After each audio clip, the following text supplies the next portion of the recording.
A última palestra de hoje vai cobrir A Riqueza das Nações, de Adam Smith, e é uma das grandes obras que marcaram época na história das ciências sociais.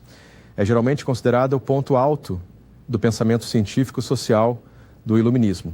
Agora, não deve ser surpresa que Adam Smith esteja interessado na riqueza das nações, porque em meados do século XVIII, a riqueza na Inglaterra havia crescido a proporções sem precedentes e era motivo tanto de preocupação quanto de espanto para os ingleses contemporâneos de onde essa riqueza tinha vindo e como poderiam obter mais dela. Como muitos de nós, a riqueza foi vista por Adam Smith e outros ingleses como sendo atraente, e o mistério de onde vem a riqueza e como podemos obter mais dela é sobre o que a riqueza das nações trata. Agora, não é surpreendente também que a ciência e as abordagens científicas para o estudo da sociedade sejam centrais para a preocupação de Smith. Ele está na tradição do pensamento social iluminado, do pensamento político iluminado. E ele quer adaptar o método científico que teve tanto sucesso na física e em outros domínios científicos, outros domínios de investigação física, para a investigação da sociedade. Agora, Adam Smith descobriu algo muito importante, que há algo sobre a sociedade industrial, há algo sobre a sociedade em que a vida econômica foi racionalizada e compartimentada, que é notavelmente produtiva. E essa produtividade é a fonte de riqueza sem precedentes e mudanças sem precedentes e quase incontroláveis na estrutura da sociedade. Assim que a Revolução Científica começou, quando Bacon, Galileu e eventualmente Newton formularam uma nova concepção da natureza, seria apenas uma questão de tempo até que alguém decidisse aplicar essa concepção da natureza para manipular o mundo ao seu redor. Em outras palavras, na própria Revolução Científica, a era das máquinas, a era da Revolução Industrial, está dentro do desenvolvimento da ciência natural moderna como uma espécie de embrião. Está implícita no surgimento e desenvolvimento da mecânica newtoniana. Portanto, não é surpresa que a sociedade que desenvolve a lei dos gases de Boyle, algumas gerações depois, desenvolva a máquina a vapor de Watt. E não deve ser surpresa quando descobrimos que a mesma sociedade que desenvolveu o motor a vapor de Watt será a mesma sociedade que, algumas gerações depois, desenvolverá o que William Blake chamou os moinhos satânicos da Revolução Industrial. Em outras palavras, a era das máquinas, o surgimento da tecnologia está implícito no desenvolvimento da ciência natural moderna e o desenvolvimento da sociedade industrial e a riqueza sem precedentes que a acompanha estão integrados na estrutura da Revolução Científica do Iluminismo. Agora, o livro de Adam Smith, A Riqueza das Nações, levou mais de 20 anos para ser escrito por ele.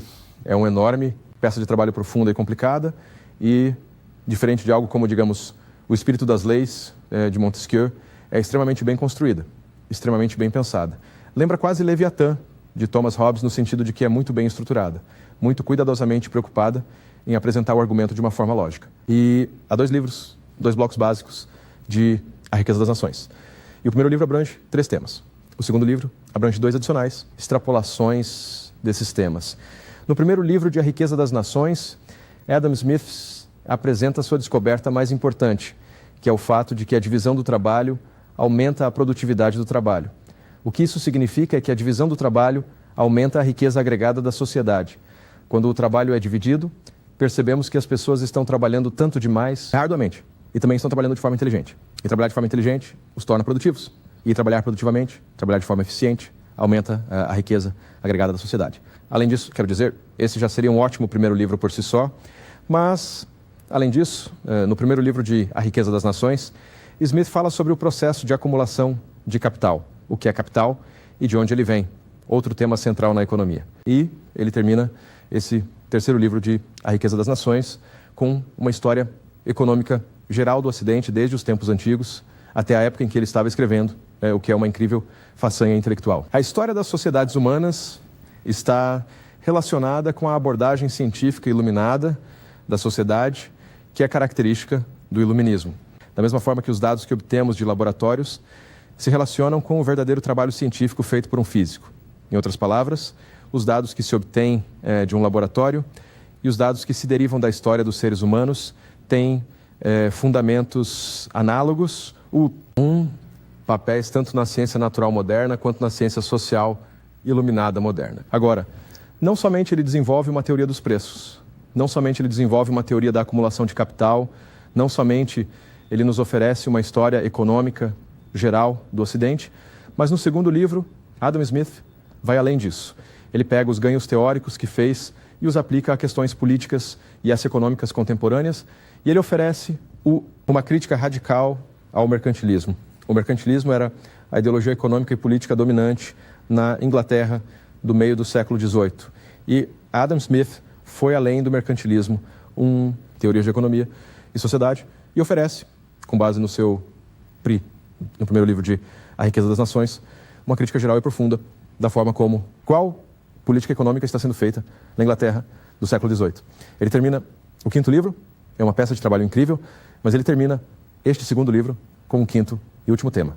Ele analisa a receita e a despesa do soberano, o que significa que ele analisa a gastos e receita pública, tributação e gastos pelo governo. E ele pergunta que sentido fazem os diferentes tipos de despesas, em que aspectos podem ser justificadas e qual seria a combinação ideal de despesas para criar a máxima felicidade. Ele é um cientista social muito importante porque consegue pegar diretamente sua nova teoria econômica e aplicá-la a questões práticas imediatas de política e economia. Este é um salto quântico no desenvolvimento da ciência social. Não há realmente nada no século XVII e séculos anteriores que é tão direta e, obviamente, aplicável às preocupações políticas imediatas. E como a riqueza é uma grande preocupação de quase todos, foi recebida com uma quantidade considerável de interesse intelectual. Agora, a grande inovação em A Riqueza das Nações é o fato de que a divisão do trabalho aumenta a riqueza total da sociedade. Como isso acontece? Bem, funciona assim. Dividir o trabalho torna o trabalho mais eficiente e, portanto, mais produtivo. Isso significa que o problema em criar políticas públicas racionais ou inteligentes é descobrir como podemos fomentar e expandir a divisão do trabalho. Então, o Weckabart, a verdadeira questão passa a ser o que impede a divisão do trabalho. E acontece que, para Smith, a divisão do trabalho é limitada pela extensão do mercado. Em outras palavras, você terá uma divisão do trabalho para a produção de sapatos, roupas, alimentos ou o que for, na medida em que você consegue um mercado para os produtos que você faz. A divisão do trabalho implica a ideia de produção em massa. A divisão do trabalho envolve a criação de enormes quantidades de mercadorias e só há uma justificativa econômica para a criação de enormes, vastas quantidades de uma mercadoria, se houver alguém que a queira. Não faz sentido produzir 1 milhão de libras de comida para alimentar uma pessoa. A divisão do trabalho é limitada pela extensão do mercado. Então agora temos um problema adicional. A única maneira de criarmos mais riqueza é aumentando a divisão do trabalho. E a única maneira de aumentarmos a divisão do trabalho é aumentando o tamanho do mercado. Então devemos inquirir o que é que impede a extensão do mercado. E resulta que existem dois tipos de coisas que impedem a extensão dos mercados. E assim, a maior divisão do trabalho e assim, o aumento da riqueza humana. O que impede a divisão do trabalho e o desenvolvimento do mercado são causas naturais e causas convencionais. Causas naturais são essencialmente espaço e tempo. Em outras palavras, é difícil dividir ou é difícil criar um mercado para alfinetes produzidos na Inglaterra entre, digamos, os australianos, porque a Austrália está muito longe da Inglaterra, e para ter um mercado para alfinetes ingleses, temos que levar em conta todo o trabalho envolvido em levar alfinetes da Inglaterra para a Austrália. Então, o espaço e o tempo, as limitações no nosso transporte e as limitações na nossa comunicação formam uma espécie de barreira natural à extensão do mercado. E essas barreiras naturais à extensão do mercado limitam o grau em que podemos dividir o trabalho.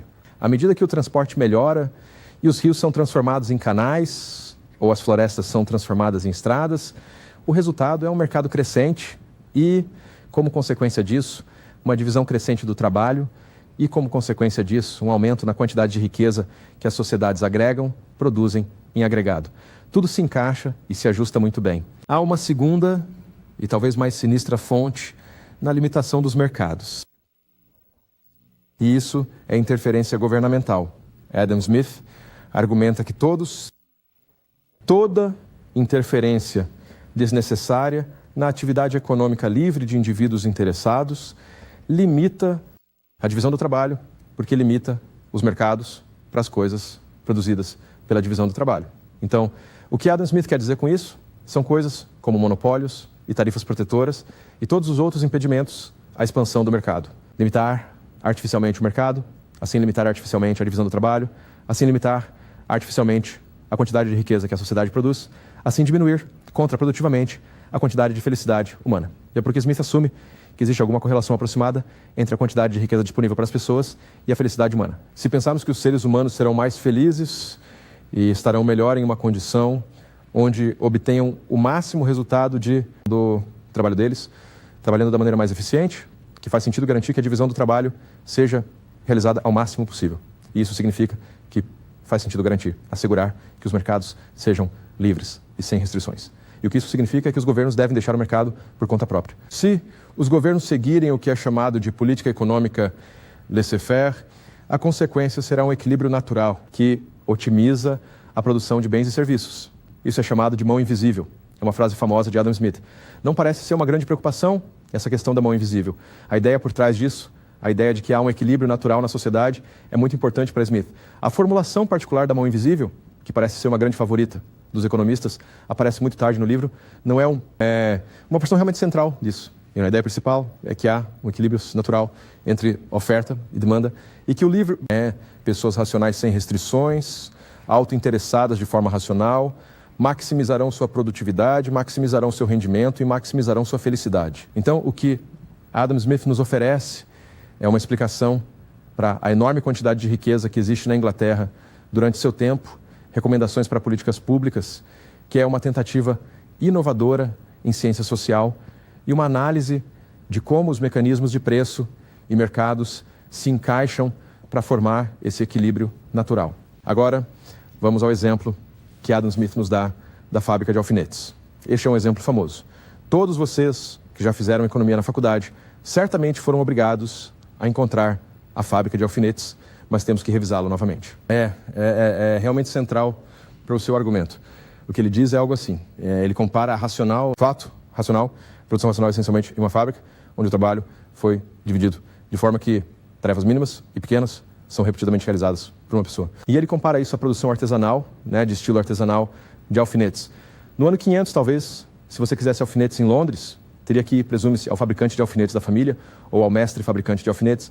Talvez ele tivesse estudado a fabricação de alfinetes toda a sua vida.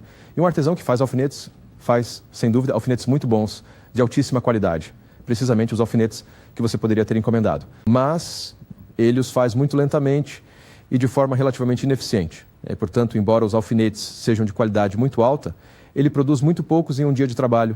Como consequência disso, o preço dos alfinetes será relativamente alto e, como consequência disso, os alfinetes serão relativamente escassos. Isso pode não ser o fim do mundo, mas podemos extrapolar da produção artesanal de pinos para a produção artesanal de sapatos. E talvez achássemos mais inconveniente se a maioria de nós tivesse que andar descalço. Então, a ideia de que o modo de produção artesanal ou semelhante ao de um artesão é intrinsecamente ineficiente é central para Smith, mas é apenas ineficiente em comparação com algo que funciona melhor. E o que funciona melhor neste caso é a fábrica de pinos, ou a produção racional e sistemática de pinos, que chega até nós através da divisão do trabalho. Smith fala sobre a alternativa de ter um artesão de alfinetes, fabrica seus alfinetes.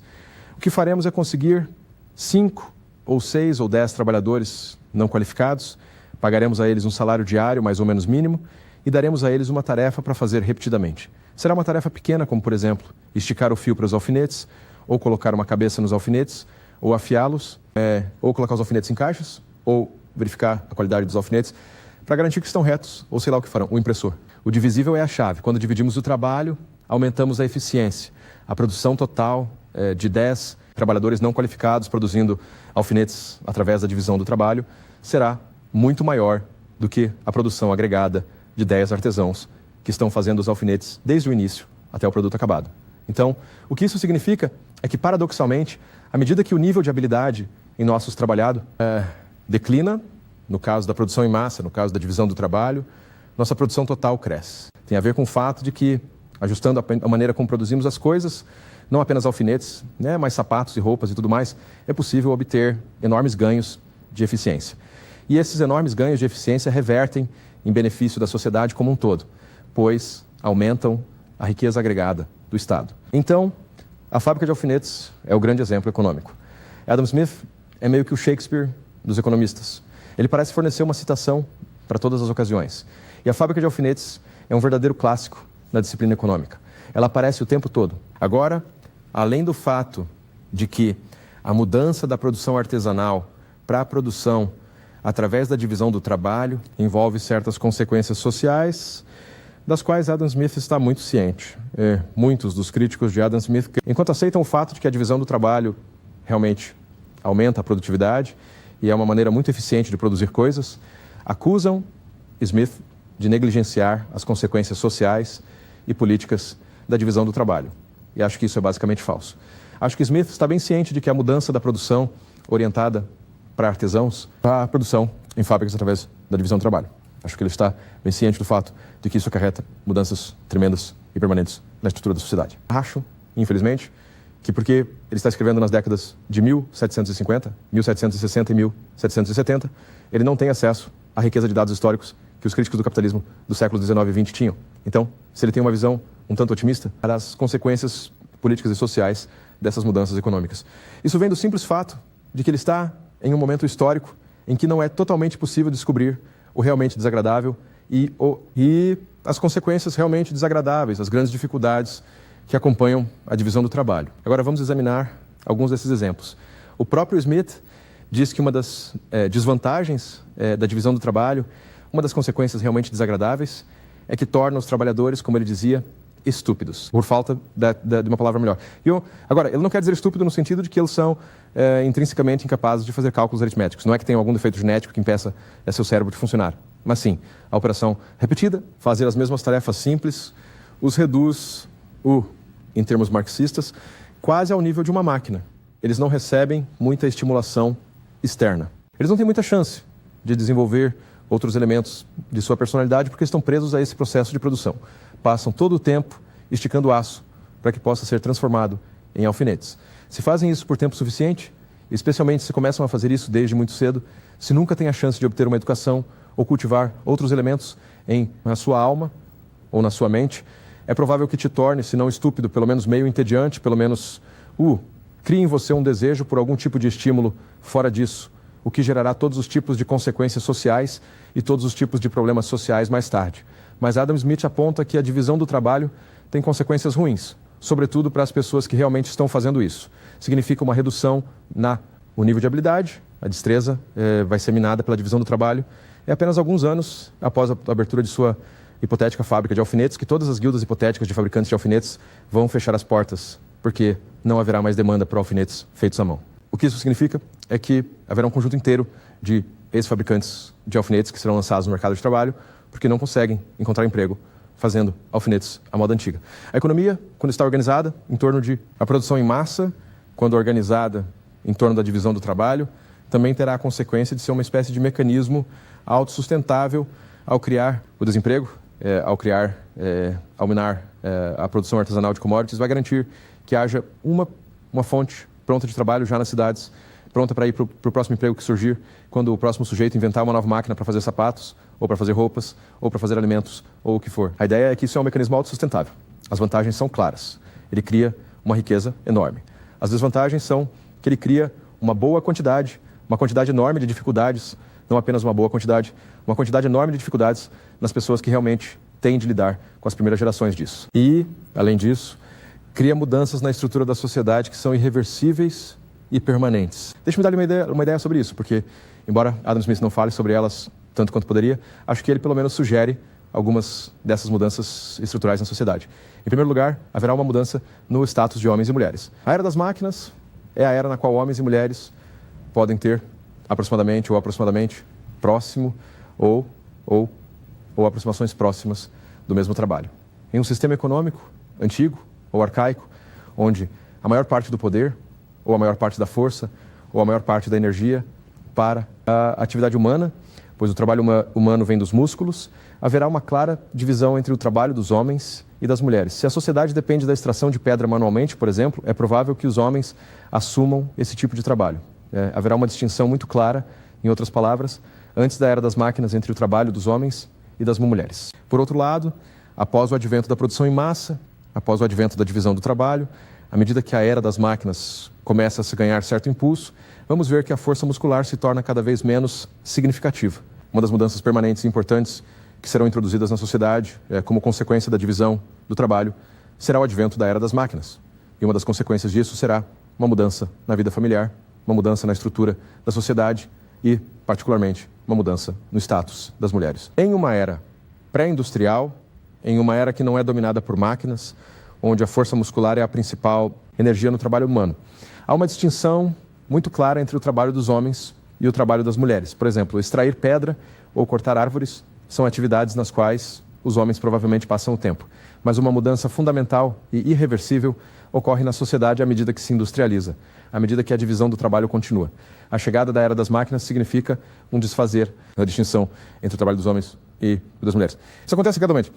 À medida que as máquinas se tornam mais e mais importantes, ocorre necessariamente algum empreendedor.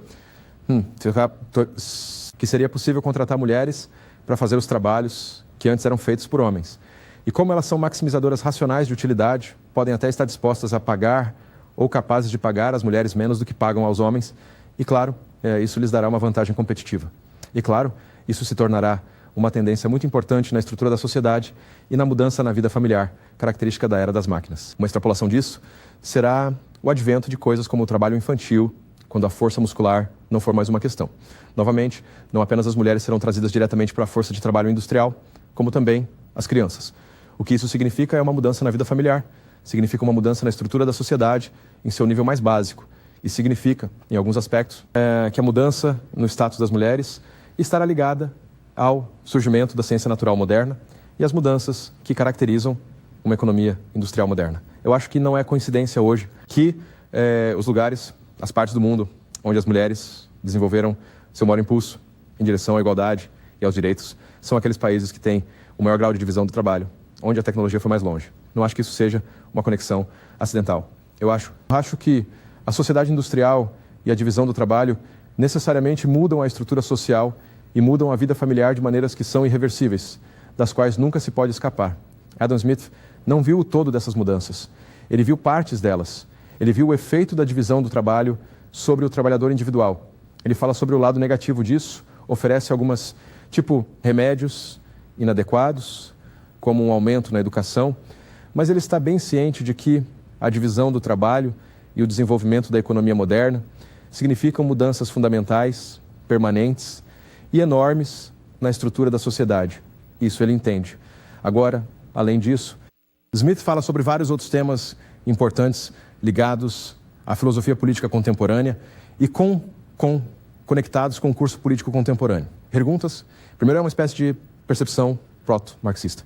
Adam Smith vê que o desenvolvimento de uma economia industrial significa a estratificação da sociedade com base na riqueza das pessoas e com base no tipo de trabalho que elas fazem. E isso também significa que a sociedade vai fragmentar-se em classes e que deve, inevitavelmente, haver algum grau de antagonismo nos interesses dessas classes. Em outras palavras, se assumirmos que as pessoas são maximizadoras racionais de utilidade, que elas são o que chamam de homo econômicos, e eu voltarei a esse tema mais tarde, que os interesses das pessoas que possuem fábricas e empregam mão de obra são diferentes dos interesses do trabalhador. Adam Smith diz que há uma espécie de conluio implícito entre o que ele chama de mestres, o que significa os empregadores na sociedade, e aqueles que possuem o que Marx chamará mais tarde de meios de produção, aqueles que contratam trabalhadores assalariados, têm um interesse implícito em garantir que os salários da mão de obra sejam mantidos ao mínimo absoluto, porque estão tentando maximizar o lucro que obtém de sua atividade econômica. E já que o número de empregadores é sempre muito menor do que o número de empregados. E, como um fato prático sociológico, a classe dos empregadores geralmente se conhece. Eles geralmente têm boas conexões com o governo. Eles costumam casar nas mesmas famílias e socializam nos mesmos círculos. Por todas essas razões, é muito mais fácil haver uma espécie de combinação em restrição ao comércio, ou, se não em restrição ao comércio, certamente em restrição aos salários por aqueles que empregam trabalho.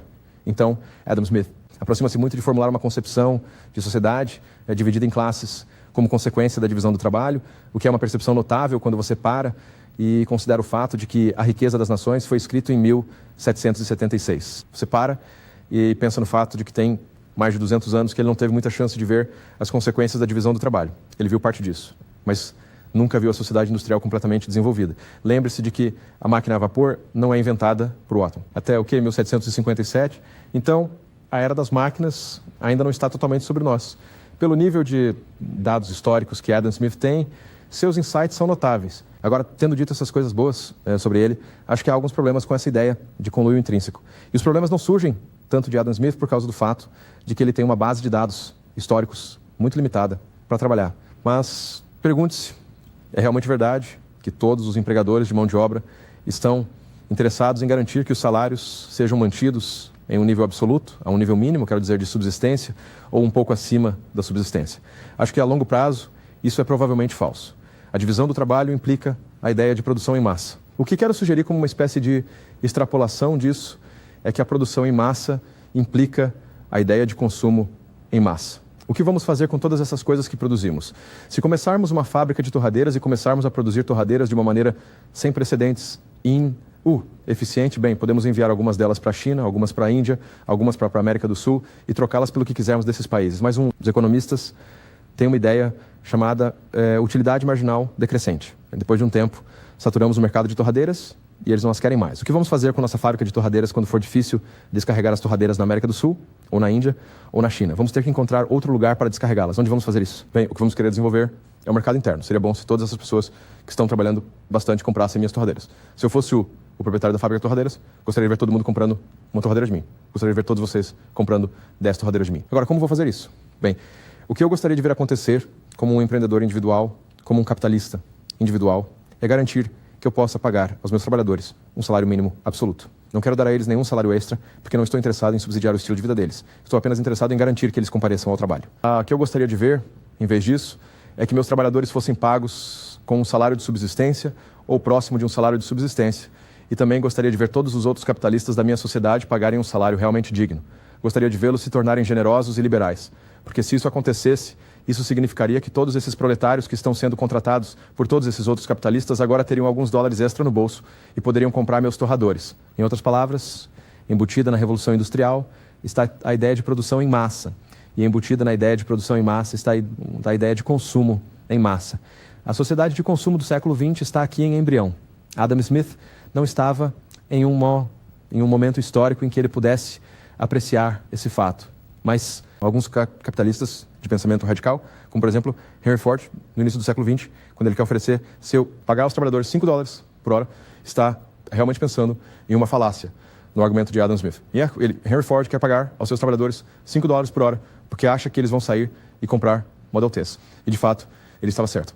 Então, Adam Smith está errado quando ele argumenta que os capitalistas estão intrinsecamente em conluio. Inicialmente, eles certamente estão, e provavelmente nas primeiras gerações da Revolução Industrial, tornou-se bastante claro para eles que manter um congelamento nos salários dos trabalhadores maximizaria o seu lucro. Mas à medida que os mercados ficam saturados, à medida que a era das máquinas continua, à medida que a sociedade industrial se torna cada vez mais produtiva, à medida que o que Marx chama de forças produtivas são levadas a um nível cada vez mais alto de perfeição, temos que encontrar algum lugar para descarregar essas coisas. Portanto, a sociedade de consumo está embutida nisso. Adam Smith não consegue reconhecer que está escrevendo em 1776. Isso introduz certas falácias em seu argumento, mas não acho que devêssemos culpá-lo por isso. Não poderíamos esperar que ele fosse capaz de prever o futuro. Dadas as informações que ele tem, isso é extremamente razoável. A afirmação. E é muito claro que há elementos proto-marxianos nesta afirmação. Quando ele nos diz que todos os empregadores estão implicitamente, ou até explicitamente em conluio, quando ele nos diz que eles têm ligações incomumente próximas com o governo, ele está nos dizendo fatos sociológicos empíricos simples. O problema é que as inferências que tira desses fatos vão além das evidências. Ele assume que isso é natural e intrínseco à sociedade industrial, e acaba não sendo. Deixe essa questão de lado por um tempo. Não podemos fazer muito mais a respeito desse assunto. A grande contribuição de Adam Smith para a história das ciências sociais e para a história da ciência política é que, ao criticar a forma como os governos interferem na economia e ao criticar tanto os gastos como as políticas tributárias do governo, ele está implicitamente lançando as bases para o Estado liberal moderno. Aquele que ele deriva de Locke ideias como a teoria do valor do trabalho, como uma abordagem minimalista do governo que diz que quem governa melhor governa menos, e ele nos dá boas e sólidas razões económicas para acreditar nisso. Ele diz que não é apenas uma máxima moral geral que quem governa melhor governa menos porque a liberdade é uma coisa boa. Ele diz, vamos ao ponto principal, aquele que governa melhor quem governa menos porque isso produz mais riqueza e essa produz mais felicidade. Ninguém é feliz quando é pobre. Ou, talvez pouquíssimos tipos santificados possam estar. Vamos deixar isso, vamos colocar entre parênteses, essa não é uma observação inteiramente justa. Mas todos os ingleses do iluminismo não estão felizes se forem pobres, e Adam Smith fala por eles. Ele gosta da ideia de desenvolver a capacidade produtiva da sociedade ao seu máximo possível, e ele quer eliminar toda a política, ou impedimentos convencionais a esses. E a maneira de fazer isso é criticando a estrutura da política e econômica. É isso que é a sua crítica ao mercantilismo. É uma crítica devastadora, tanto agora quanto naquela época. E a força do argumento dele está no fato de que ele chega ao ponto principal. Ao invés de louvar um governo mínimo e porque isso leva à liberdade humana e isso é a felicidade humana, ele diz que isso leva a mais de tudo. E isso significa que podemos consumir mais. E isso é pelo menos uma parte da felicidade humana. Muitas vezes Adam Smith parece sugerir que é toda a felicidade humana, pelo menos neste livro. Mas se você já leu o livro dele chamado A Teoria dos Sentimentos Morais, você encontrará que, de fato, Adam Smith tem associações intelectuais próximas e associações pessoais reais próximas com David Hume. A teoria moral de Smith é frequentemente criticada porque algumas pessoas apenas leem a riqueza das nações. É uma extrapolação muito injusta. Smith não acredita que todas as pessoas, o tempo todo, são maximizadoras racionais de utilidade. Em outras palavras, ele não acredita que todas as pessoas são constantemente egoístas, constantemente tentando obter o máximo com o mínimo. Na verdade, ele acredita essa coesão social, essa benevolência humana, a preocupação com outras pessoas que transcende o meramente egoísta, é derivada de um conjunto comum de sentimentos, particularmente neste caso, o sentimento de simpatia. Sentimos-nos mal quando outras pessoas se machucam. Isso é, ou sentimos mal quando outras pessoas estão sofrendo. É por isso que damos caridade sem sermos coagidos a fazê-lo. Então, embora Adam Smith nos ofereça um egoísta e uma concepção muito reducionista do ser humano em A Riqueza das Nações, essa não é a opinião ponderada dele sobre a condição humana, certo? Muitas pessoas que o criticam farão isso com base nisso. Não é justo. Na verdade, como Hume, ele pensa que a teoria ética é derivada das nossas emoções, que não tem uma base racional que vamos tentar desenvolver quando lidarmos com Kant amanhã. E que é esse sentimento de simpatia ou benevolência em relação a outras pessoas que torna a atividade moral possível. Agora, vamos pensar no Homo economicus. Homo economicus é nosso ideal, homem que maximiza a utilidade. Ele compra barato, ele vende caro. Ele trabalha o mínimo possível para obter o máximo de bens. Ele vive para consumir. Ele não tem sentimento pelos outros. Ele tem apenas um hedonismo cuidadosamente considerado em relação a todas as suas atividades. Tudo, em última análise, é uma questão de prazer e dor para o Homo economicus. Agora, Adam Smith, como eu disse, não acredita que é assim que realmente são as pessoas. As únicas pessoas que acreditam que as pessoas são assim são os romancistas românticos. Se algum de vocês leu Tempos Difíceis de Charles Dickens, pense no Sr. Bounderby. Esse é o Homo economicus. Isso é uma caricatura do maximizador racional de utilidade de Adam Smith. Ou pense, melhor ainda, no Sr. Scrooge, de Um Conto de Natal, Embuste. Esse é o Homo economicus. Adam Smith não acredita que realmente exista alguém assim. Quer dizer, Charles Dickens sim. Mas, novamente, ele viu um lado diferente da Revolução Industrial. Bem, o que Smith pensa é algo assim, que o Homo economicus é uma abstração razoável, que nos dá uma boa maneira de descrever e prever praticamente o comportamento dos mercados. Em outras palavras, pense em algo como a lei dos gases ideais, que relaciona a pressão, o volume e a temperatura dos gases. Agora, acontece que quando entramos em um laboratório, que nunca temos gases ideais diante de nós, eles sempre acabam sendo gases reais, quero dizer, por mais notável que isso possa parecer. A lei do gás ideal nos oferecerá uma razoável expectativa sobre o comportamento dos gases. Homo economicus como uma idealização do indivíduo racional que maximiza a utilidade, nos permite fazer previsões precisas, dentro de certos parâmetros, né, e previsões e análises razoavelmente coerentes do comportamento de mercados livres. Então, embora nunca encontremos gases ideais. A lei dos gases ideais nos dá uma forma de manipular e prever o comportamento dos gases. Embora nunca encontremos homo econômicos, a menos que lemos um conto de Natal e conheçamos o Sr. Scrooge, a suposição de que as pessoas serão indivíduos racionais que maximizam a utilidade quando aplicada ao comportamento social agregado nos fornece uma maneira aproximada e prática de prever, estimar e calcular o comportamento humano. A maioria de nós, se tiver a chance de vender uma parte de nossa propriedade por $1 e vendê-la por $1 milhão, quase todos nós a venderíamos por $1 milhão. Existem certos parâmetros nos quais provavelmente não o venderemos por $1 milhão. Pode haver coisas que não estamos dispostos a vender por nenhum preço. Isso não interfere na ideia de homo econômicos. Isso não é uma refutação da ideia de maximização racional da utilidade. O que isso mostra é que os seres humanos nunca realizam perfeitamente qualquer tipo de ideal, mas, novamente, nada na natureza o faz. É o grau em que isso nos permite fazer expectativas racionais e planos racionais. Esse é o teste prático final desta ou de qualquer teoria científica. E por esse padrão, a conquista de Smith é enorme. Certamente acho que hoje a economia é a mais bem-sucedida das ciências sociais. É a que mais se presta à formalização matemática, que é o teste decisivo de uma ciência altamente desenvolvida. Além disso, a economia também é a que tem o maior poder preditivo. A sociologia, em certos casos, pode ter um poder preditivo igualmente preciso. Mas a economia, em termos de generalidade e profundidade de seus resultados, tem sido certamente a mais bem-sucedida das ciências sociais. A conquista de Adam Smith ao fundar essa disciplina é enorme e sua influência tem sido incalculável. Ele influenciou certamente Marx e todos os críticos do capitalismo dos séculos XIX e XX. Ele influenciou aqueles que tentariam resgatar o capitalismo de si mesmo, construindo uma espécie de rede de segurança social, construindo o estado de bem-estar. De todos os cientistas sociais ingleses, Adam Smith foi o maior e mais importante. E essa ideia do Homo Econômicos, por mais críticas que tenha recebido, ainda nos oferece uma expectativa prática e imediata. Uma maneira de fazer expectativas e de analisar a forma como as pessoas realmente se comportam em um mercado livre economicamente. A prova está no pudim. Todas as economias não de mercado nos últimos 10 anos jogaram a toalha e desistiram, ou quase todas. Ainda temos a República Popular da China e algumas economias de comando, mas na maior parte, nos últimos 10 ou 15 ou 20 anos, na era pós-guerra, todas as alternativas às economias de mercado praticamente desistiram.